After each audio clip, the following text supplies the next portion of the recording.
welcome back to a safe place where I want to see you grow and I want to see you succeed, and that's why I am taking the step to help someone out there. So welcome to my channel. If you are new on this channel, I share motivational tips, inspirational tips, health, fitness, because honey, I want to see you become the best version of yourself.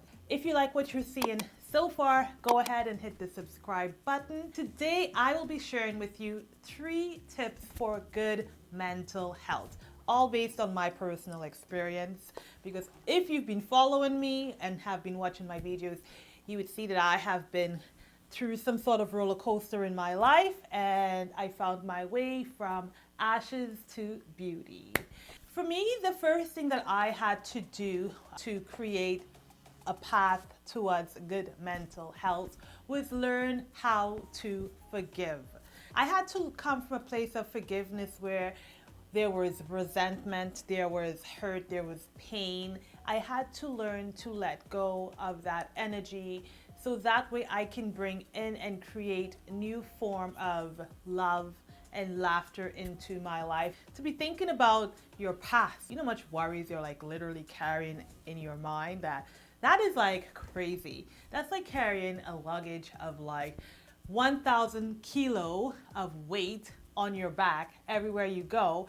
Learning to realize that the past is not what defines me, it's the present that defines me to create a better future. That's how I like to look at things. It was a bit of a hard thing for me to do, especially with my journey of being a victim through sexual abuse. It was very hard, I wouldn't lie, to learn how to forgive because I saw myself as the victim. And there was a lot of blame and shame and guilt that came along with it.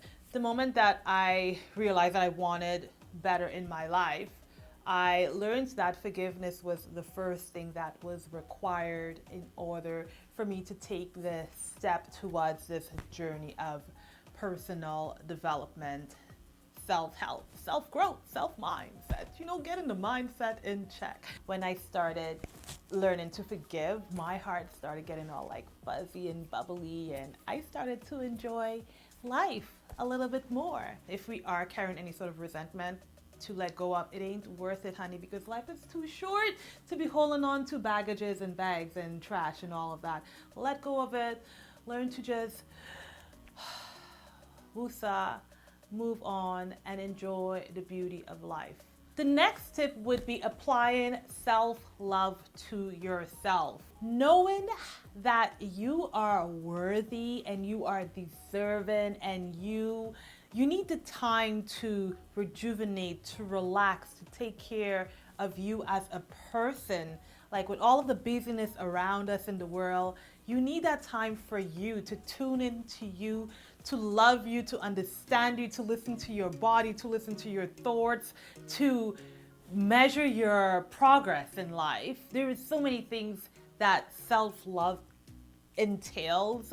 Working out on your body, working out on your mental mind. Self-love can go such a long way in our lives that not being harsh on ourselves. I used to be so harsh on myself. It's like when I do something, the quick thought of self-doubt just pops in and would become a lot of self-critique and harsh and judgmental of myself. I always found myself to be my own worst critique than my best friend. My best friend would love me for who I am, and here I am critiquing myself for what?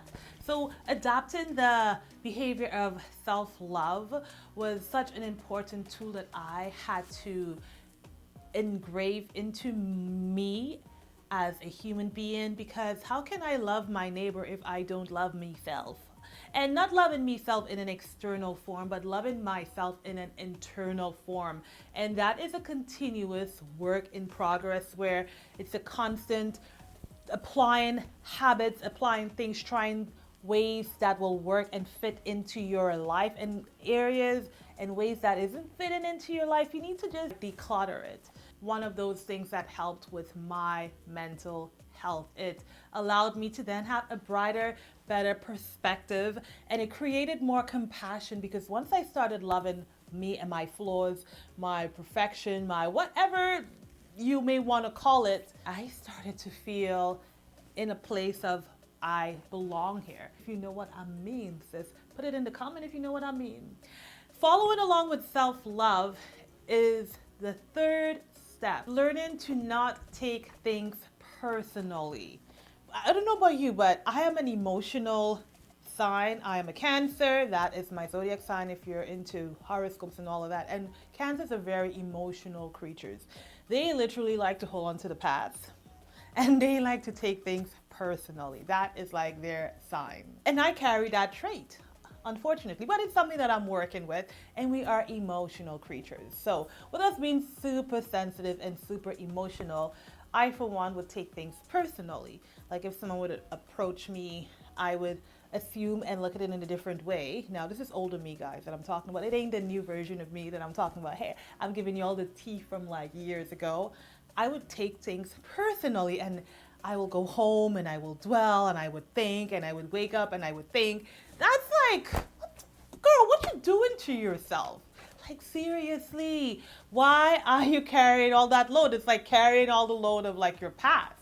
Sometimes when people do things, it's not about you, it's about them, it's about something that's happening in your life. And what I learned is that you may think that someone is thinking about you, but girl, you'd be so dang surprised to know that they ain't thinking about you, that you would feel so insulted to be thinking that, oh my gosh, all along I was thinking that they were thinking about me, but you're not thinking about me, if you know what I mean. So people don't even think about you. I could be in a room with a bunch of people and literally that person next to me would possibly be thinking that I'm thinking about them. You may call it some sort of insecurity, but honey, this is just the human nature for you, okay?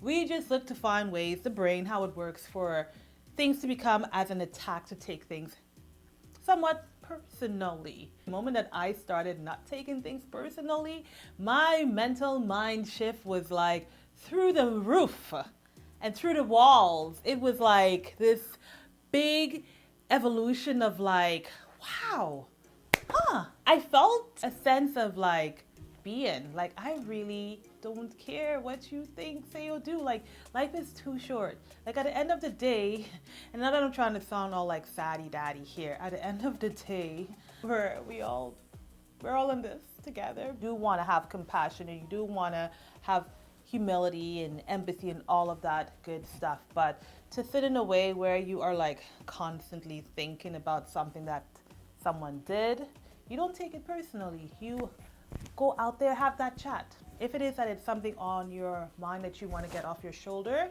don't go to bed thinking about that. Let it go, because you are deserving to not take things personally. You're deserving to have that life of abundance. I know I may be sounding like a fairy magical dust, but that's probably what I am.